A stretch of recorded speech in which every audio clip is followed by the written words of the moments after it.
ইরাবতী। অনেক পুরনো হিসেব মেলানোর আছে চন্দ্রনাথ, সাহস থাকলে তোমার আগের প্রাসাদে চলে এসো। কে কে তুমি? আমার ইরাকে নিয়ে কোথায় যাচ্ছ ইরাবতী?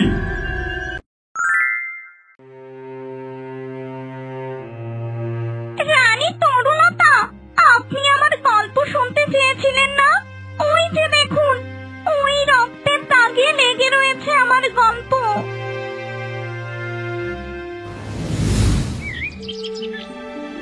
নদী, ও নদী, তুমি যে এত বয়ে চলো, তোমার ক্লান্ত লাগে না?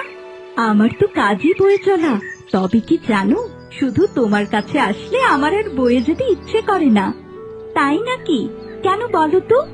এই যে দেখো, তুমি কত স্নিগ্ধ, মনে হয় তোমার কাছেই থেকে যাই। নদী তো ঠিকই বলেছে, আমারও যদি চলার পা থাকতো তবে তোমার সাথেই চলে যেতাম। কিন্তু আমি তো প্রতিদিনই আসি। আসো, কিন্তু বেশিক্ষণ তো থাকো না। হয়েছে হয়েছে, তোমরা পারো বটে।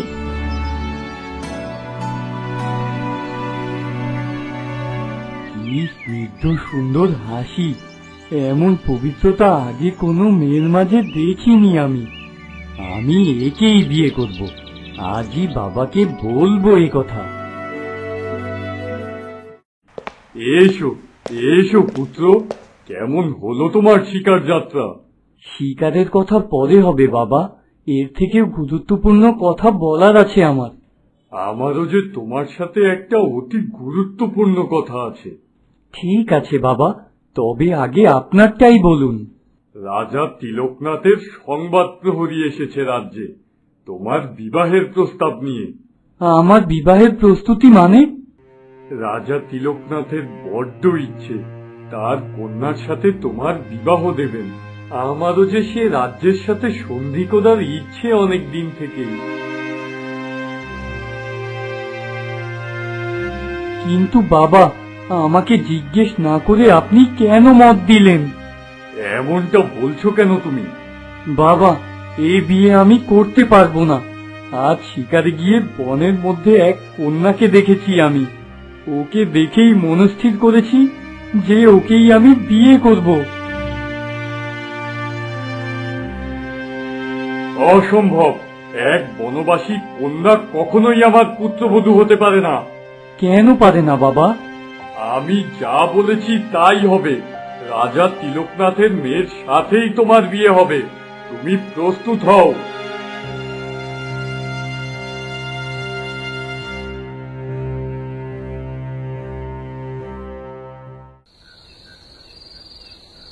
তোমার নিজের স্বার্থের জন্য আমার ইচ্ছেটার কোনো দামই দিলে না তুমি বাবা। ঠিক আছে, তুমি যদি রাজা চন্দ্রনাথ হও, আমিও তোমার পুত্র। দেখি কার জেদ জিতে।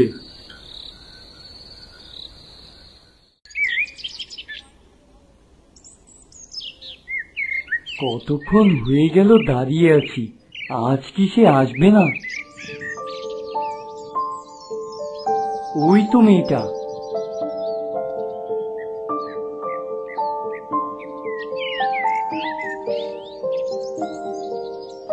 এই যে শুনছো?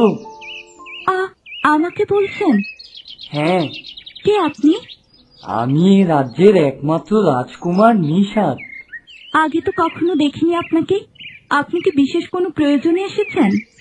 হ্যাঁ, আমার জীবনের অতি গুরুত্বপূর্ণ একটা কাজে এসেছি। বলুন কুমার, আমি আপনাকে কিভাবে সাহায্য করতে পারি? আমাকে বিয়ে করবে? মশকরা করার জন্য আপনারা আমাদের মতো গরিবদের খুঁজে পান, তাই না? ক্ষমা করবেন, আমি আসি।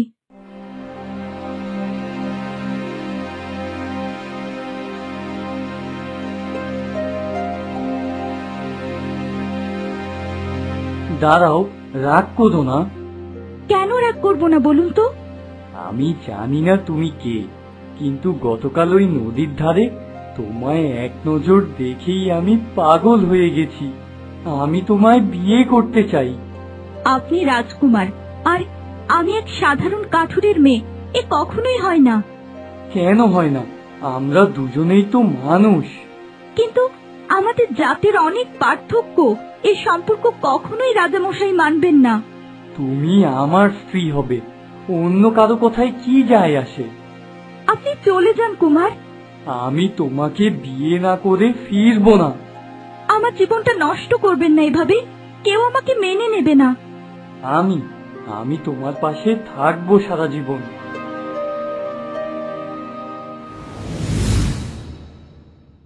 আমি বলেছিলাম আমার জীবনটা নষ্ট করবেন না, কিন্তু শোনেননি সে রাজকুমার আমার কথা।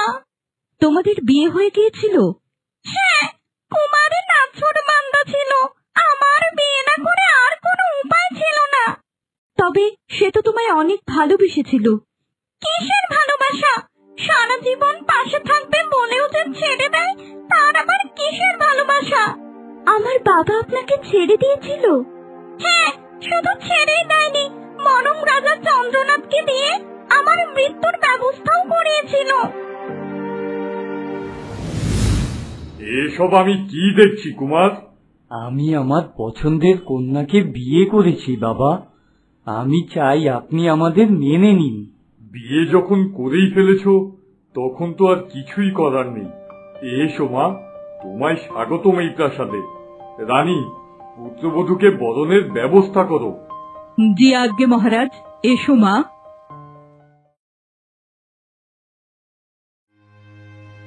আমার মেয়ে দেখতে একদম রাজরানীর মতো হয়েছে, তাই না?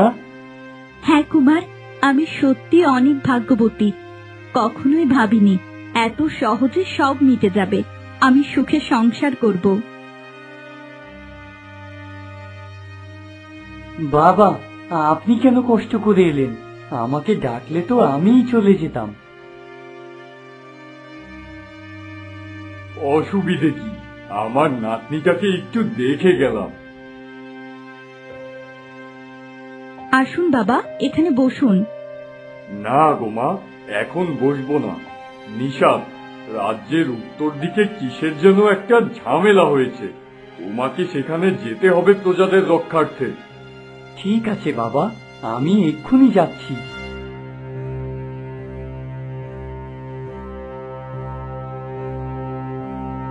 আপনি যাবেন না কুমার, আমার কেন যেন ভয় করছে।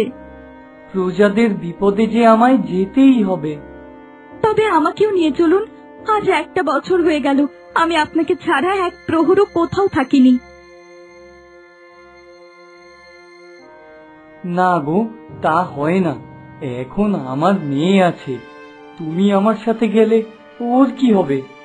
প্রাসাদে তো অনেক লোক, কিন্তু আপনি তো সেখানে একা। যদি কিছু হয়? আমার কিচ্ছু হবে না। দেখো তুমি তুমি সাবধানে থেকো, আমি অল্প দিনের মধ্যেই ফিরে আসব।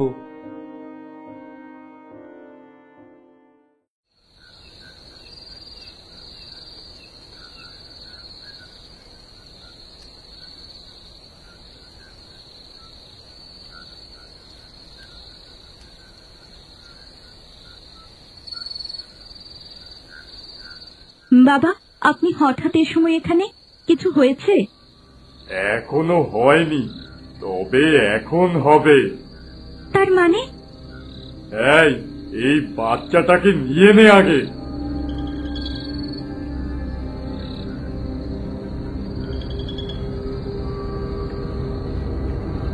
বাবা, এসব কি হচ্ছে? শয়তান মেয়ে, তোর জন্য রাজা তিলকনাথের মেয়ের সাথে নিশাদের বিয়ে হয়নি।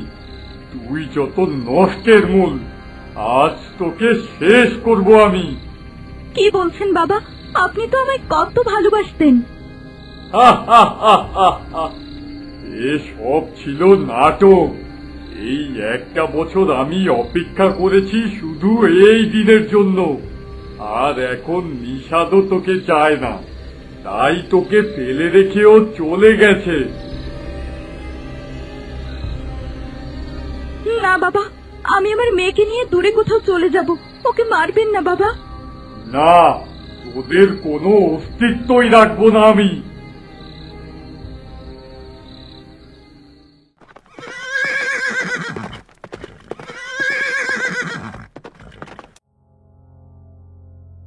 রাজকুমার, কি হয়েছে প্রহরী?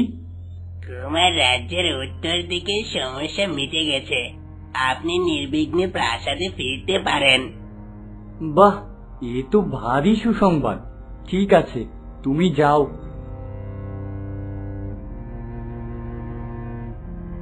ভালোই হলো, যাই, আমি প্রাসাদে ফিরে যাই। এই, তোরা এখনো দাঁড়িয়ে আছিস কেন? মেরে ফেল এই শয়তান মেয়েটাকে। না বাবা,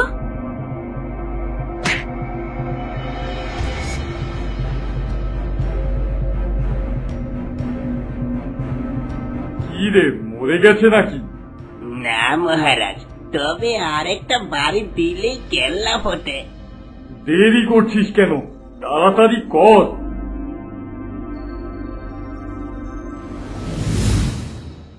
এরপর আমার আর কিছুই মনে নেই। যখন জ্ঞান ফিরল, তখন দেখলাম আমি একটা বাক্সের মধ্যে বন্দি। বাক্সে বন্দি? হ্যাঁ, ক্ষুধায়, তৃষ্ণায় আর শরীরের যন্ত্রণায় 2 দিন পর আমার মৃত্যু হলো। আর তখন থেকেই আমার আত্মা বন্দি হয়ে গেল ওই বাক্সের মাঝে।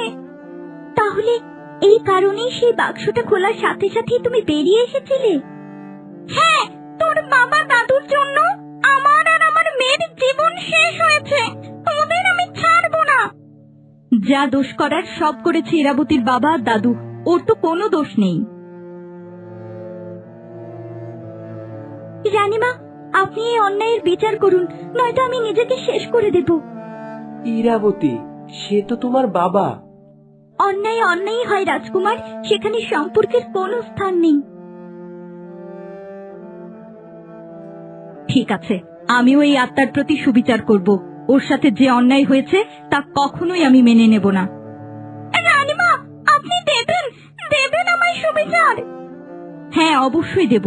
তোমার সামনেই তোমার অপরাধীর বিচার হবে, তবে ইরাবতীর কোনো ক্ষতি তুমি করবে না। ঠিক আছে, আপনার কথা মতোই সব হবে।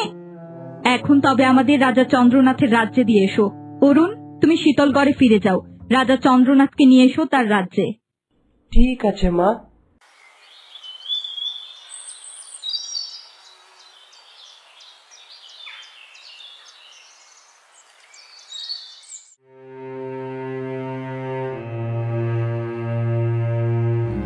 মহারাজের জয় হোক। কি সমাচার কুমার? আর আমার ইরাবতী? সে সুস্থ আছে, আমরা তাকে উদ্ধার করেছি। আমি বলেছিলাম না রাজামশাই, আপনি শুধু শুধু চিন্তা করছিলেন।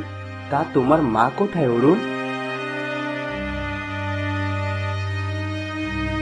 মা ইরাবতীকে নিয়ে রাজা চন্দ্রনাথের রাজ্যে গেছেন। আমাকে আদেশ করেছেন তাকে ফিরিয়ে আনতে। বাহ, এ তো বেশ ভালো কথা। মহারাজ, তবে আমায় আজ্ঞা দিন। এক্ষুনি চলে যাবেন? ইরাবতীর জন্য বড্ড মন কেমন করছে। ঠিক আছে মহারাজ, অনেক বড় বিপদ গেল আপনাদের। ভালো থাকবেন আপনারা। আসি মহারাজ, আমার রাজ্যে আমন্ত্রণ রইল আপনার। অবশ্যই আসবো।